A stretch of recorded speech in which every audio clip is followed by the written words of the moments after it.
Hi all, in this video we are going to talk about networking chapter. Here we will discuss the topics such as networking, advantages of networking, evolution of networking and networking devices.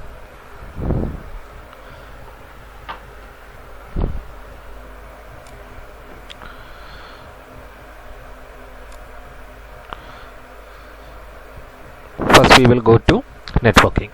So when a large number of computers are connected together, it is called a computer network. Networks can be small or big. For example, in your home, if you connect your mobile hotspot to your computer, it's a network. It's a simple personal area network. PAN, personal area network. Okay. So similar way, if you connect many computers together also, it's a network. Okay, so all over the world billions or millions of computers are connected together with the help of the largest network, which is internet. You know that internet.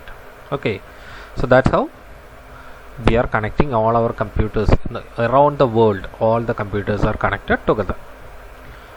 It may be defined as a group of computers and related interconnected devices to share data and information. So not only computers are connected together, right? We have mobile phones like smartphones, we have tablets, we have printers, Wi-Fi printers, and we have other devices like scanners. Everything we can connect together in a network. Okay, so it's not only a computer. Okay.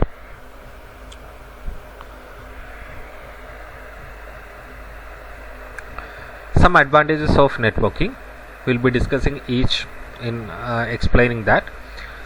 So the main advantages are sharing hardware, sharing data and information, sharing application, communication, cost factor, reliability. So these are the advantages of networking. We will look into one by one.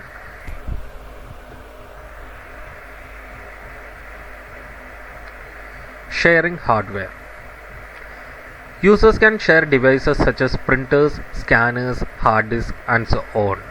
So here in a network, for example, if we have 15 or 20 computers in a network in an office, you don't need 20 separate printers to take the print.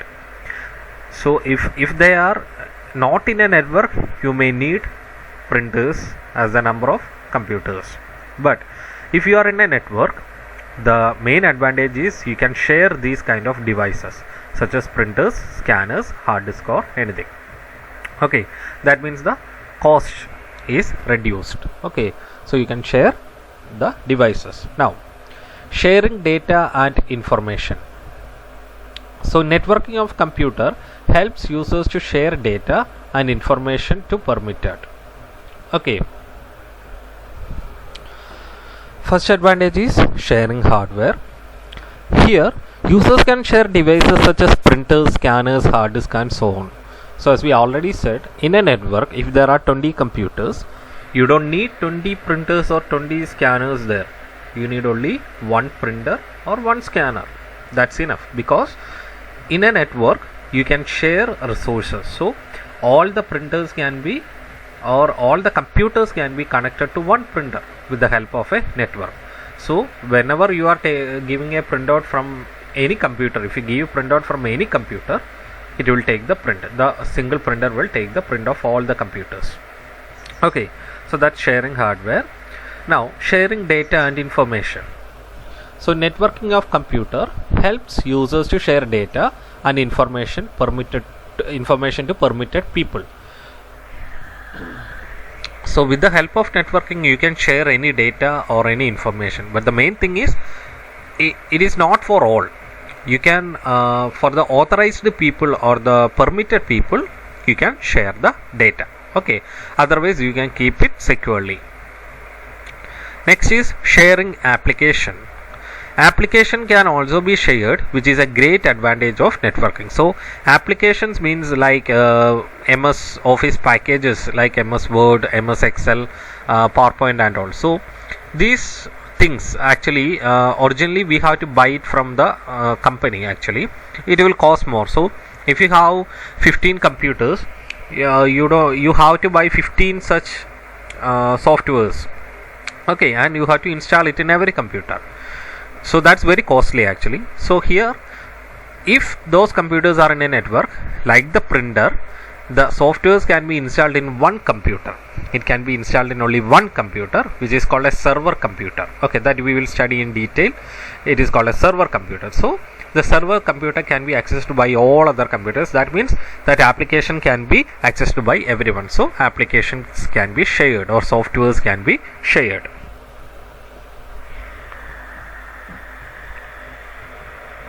Next is communication. Faster communication can be done over computer networking. You know that if you send a, for example, earlier time, if you send a post, you know, right? Yeah, if you send a post, it will take days. Okay, it will take months. Maybe if it is in another country, it will take months to reach there. Nowadays, email or any other messaging, instant messaging through that, because we are connected to a network, that is internet. So because of that, communication is very fast, right? Within a second it will happen. So that communication is another advantage. Cost factor, the next one. Networking reduces the cost of hardware and software, as shared resources are always economical. So here already we said sharing hardware and sharing resources, sharing applications. So because of that sharing, cost will be reduced. Okay, such as printers, we don't need to buy many printers, or we don't need to buy softwares, original softwares for all the computers. We need only one each. Okay, so that's cost factor. It reduces the cost. Now reliability.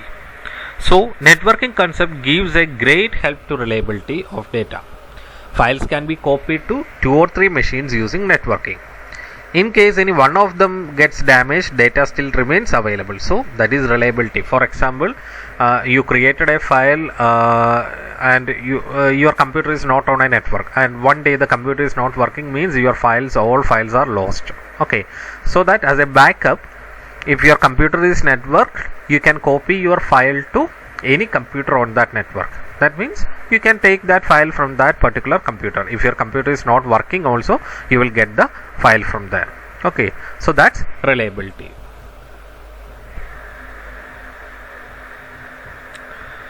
Next topic is about evolution of networking. So the ARPANET, it is the first network. The seed of networking was planted in 1969 when the US Department of Defense sponsored a project named Advanced Research Project Agency Network, that is ARPANET, Advanced Research Project Agency Network. So the aim of this project was to connect computers at different universities and US defense services. Next topic is evolution of networking. ARPANET, that is the first network. The seed of networking was planted in 1969 when the US government of Department of Defense sponsored a project named Advanced Research Project Agency Network. The short form is ARPANET. The aim of this project was to connect computers at different universities and US defense services. So that time means many researchers were going on about different things, like even computers. Okay, old computers, the researchers were going on.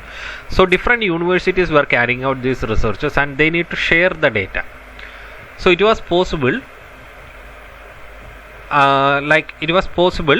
because they did a networking. They created a first network, that is ARPANET. It was not open to public. Only those universities can access the ARPANET. After that, 1991, it was open to public. That means after this introduction of ARPANET, many universities are connected together, connected to that particular network, and it became big. Okay, now you can see the internet. It is the overall outcome of ARPANET. Okay.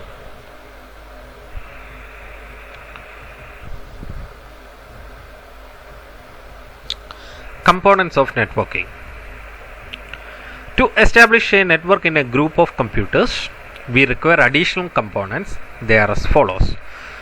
So first of all, if you need to connect computers in a network, or if you need to connect computers together, you need some more components. They are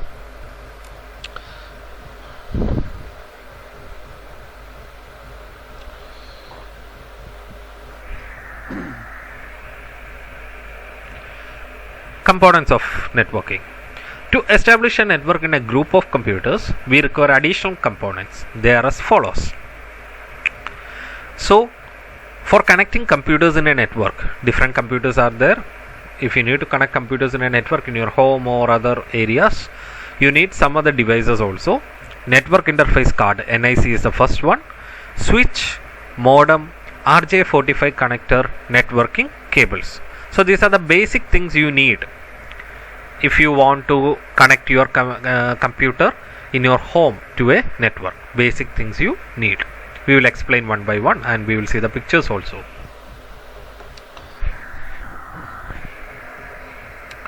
First one is network interface card. You can see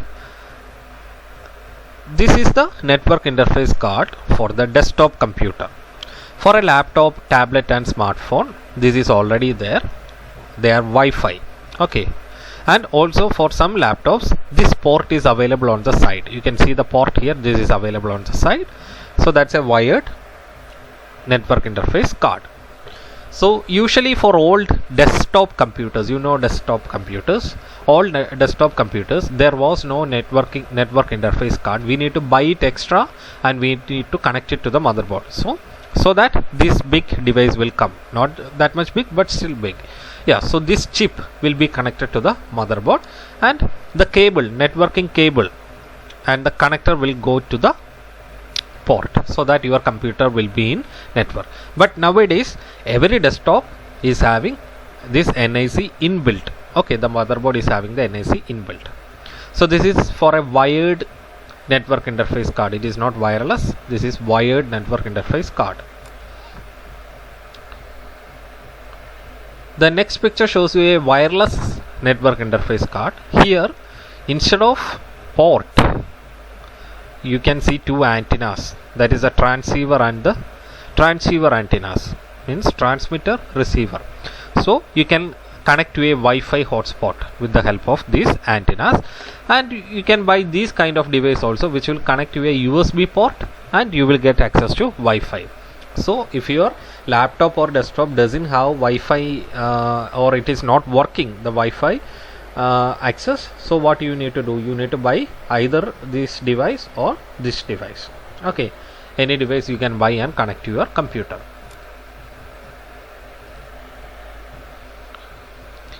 So a network card is also called LAN card and Ethernet card. So its another name is LAN card, local area network card, and Ethernet card. It is required for connecting to a computer to a network.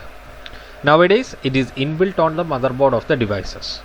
There are wireless NIC also available. So this is a way you connect your cable to the port. Okay, for the desktop PC, or if a laptop is having this kind of port, you can connect the cable here also. Okay, but usually laptops, smartphones and everything comes with a Wi-Fi connection. Next,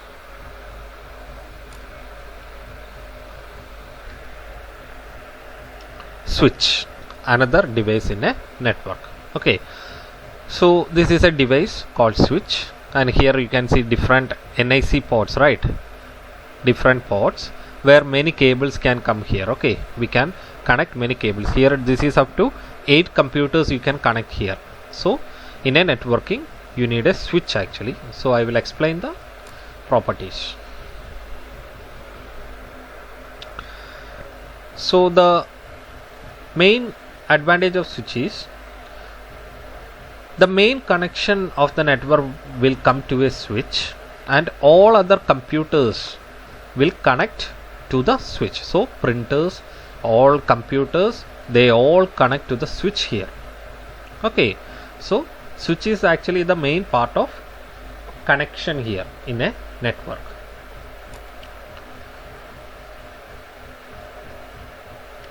So switch is a device which divides a network into different subnetworks called subjects. So that's a term we are using for the different networks. So it prevents traffic overloading in a network. Many networks can be connected to a switch. So like this is the different, these are different switch here, and many networks are connected to this switch. Okay, so if you need a simple connection of network also in your home, usually the device is called router. Okay, the router and switch comes together for your home, but if it is a big office or something, you need an extra switch. Okay, next device is modem or modulator demodulator. This device actually, instead of modem we are using router now. Modem is a device where we used when telephone connections were there. So with the telephone connection, if you are taking internet, from the telephone connection if you are taking internet, you should need a modem. Okay, but nowadays it is not needed because it comes with the router. So usually a phone to telephone communication is through cables, and telephone lines can only transmit analog data. Our voice, it can only transmit our voice data, that is analog data, signals, analog signals. But computers can only transmit digital data, that is zeros and ones, digital data. Okay, so if we want to send data from a computer through the telephone line, we need to convert it to analog. So the digital data should be converted to analog if we need to send the data through the telephone line. Okay, so telephone line directly it is not possible. For that we use modems. So here the use of modem. So usually the phone line comes like this. So the phone line cable comes, it is analog. Okay, this is analog, comes to the modem. So this is a modem, and from the modem the cable, the internet cable or the network cable to the computer goes. So if the computer, if you are sending an email from the computer, the digital signal ones and zeros coming this way, it comes to the modem, and modem will convert it to analog signal. That analog signal is transferred through this phone line. And if an email is coming to your computer, analog signals are coming here, voice signals like that, analog signals comes here, the modem will transfer it to digital signal, and digital signal goes to your computer, ones and zeros. So this, for this conversion, that conversion is called modulation and demodulation, we are using modem.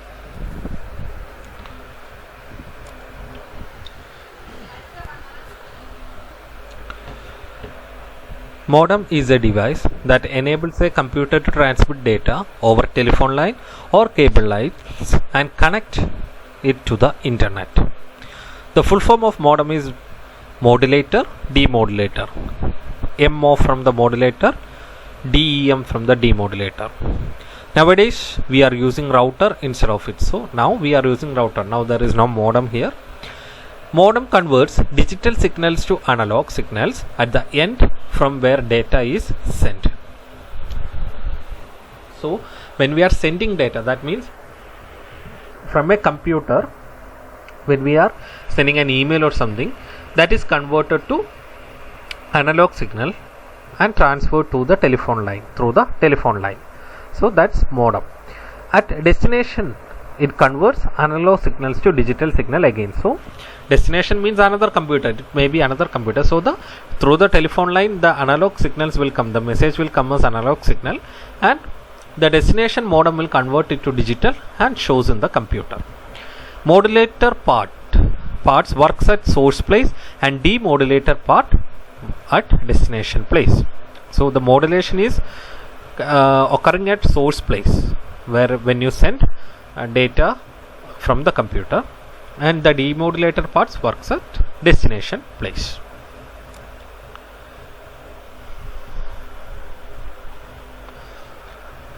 Next device is RJ45 connector. So this is the RJ45 connector that is connected to a cable, network cable, and the network cable goes in the desktop port. Okay, so this is a connection. So this is RJ45 connector. So RJ45 connector is a short form of registered jack 45, its name. It is used to connect cables to computer on the local area network. So this is used to connect cables to computer on the local area network. So in the tip of the network cable you need RJ45 connector always.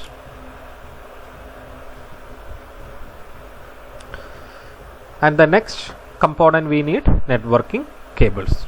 You know that this is the networking cable, and inside the networking cable there are actually 8 other cables, that is 4 pair of cable with different colors. These colors have meaning, and according to the color it is connected to the port or the jack, RJ45 jack.